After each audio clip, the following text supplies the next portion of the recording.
나사 탐사선 루시의 목적지는 목성 궤도에 존재하는 두 개의 거대한 트로이 소행성군입니다. 트로이 소행성군은 46억 년 전 태양계 탄생의 비밀을 풀 수 있는 중요한 열쇠를 갖고 있는 천체로 기대되고 있어요. 2021년 10월 16일에 발사된 루시의 여행은 무려 12년이나 걸리는 장기 프로젝트입니다. 총 비행거리도 64억 킬로미터나 되죠. 갈 길이 먼 루시는 바쁜 길을 가고 있는데요. 인간이 만든 그 어떤 물체보다 빠르게 날고 있어요. 공기저항이 있는 지구에서는 상상하기 힘든 최대 속도 시속 15만 킬로미터로 날고 있습니다.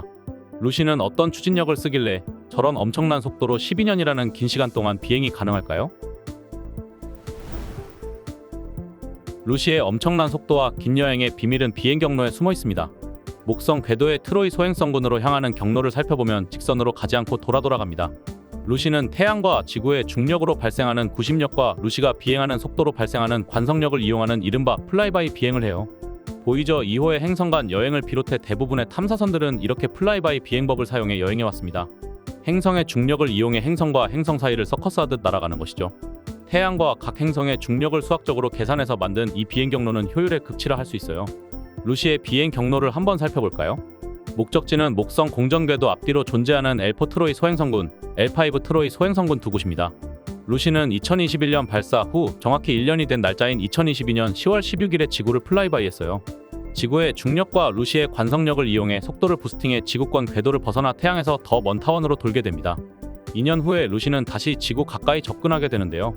이때 한 번 더 지구를 플라이바이에서 지난번보다 더 빠른 속도로 더 멀리 날아가게 됩니다. 이 관성력으로 2025년 드디어 첫 번째 탐사 목적지인 L4 트로이 소행성군에 도착하게 됩니다. 조사를 마친 루시는 2030년 12월 다시 지구와 마지막으로 조우합니다. 루시는 이 마지막 플라이바이를 통해 얻은 가속과 방향 경로로 마지막 탐사지인 L5 트로이 소행성군에 도착하게 되는 것이죠. 그런데 뭔가 이상하지 않나요? 목성과 같은 커다란 크기의 강력한 중력을 가진 천체의 공전궤도에 이렇게 거대한 소행성 무리가 둘씩이나 존재할 수 있을까요? 진작에 목성의 중력에 빨려 들어가 목성과 하나가 되었어야 맞지 않나 싶은데요.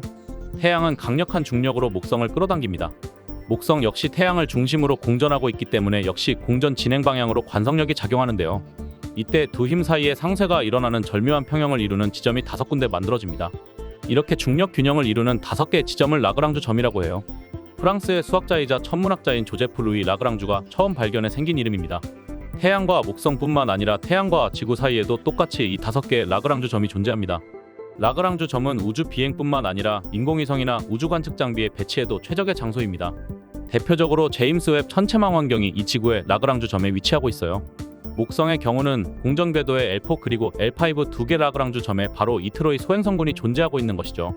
그래서 목성과 일정한 거리를 유지하면서 태양을 공전하고 있고, 따라서 목성에서 트로이 소행성군을 관측하면 제자리에 정지되어 있는 것처럼 보이게 되는 것이죠. 그런데 과학자들이 이 트로이 소행성군이 태양계 탄생의 비밀을 풀 열쇠를 갖고 있다고 기대하는 이유는 뭘까요? 트로이 소행성군의 천체들은 다른 강력한 행성의 중력에 빨려 들어가지 않았기 때문에 당시 태양계 형성 및 진화 과정에서 사용된 원시 구성 물질일 가능성이 높다는 것이죠. 쉽게 말해 태양계 탄생 당시의 기록을 담고 있는 일종의 타임캡슐로 여겨지고 있습니다. 지구 역시 형성 과정에서 같은 물질이 사용되었을 것으로 보여 유기 물질의 기원, 지구 생명체의 기원도 알려줄 것으로 보여 많은 기대를 하고 있습니다. 과학자들은 탐사선의 이름인 루시에 이 염원을 담았는데요. 탐사선 이름은 과학자들에게 우리 인류의 기원에 대해 많은 비밀을 알려준 현존하는 가장 오래된 인류 화석의 별명 루시에서 따온 것입니다.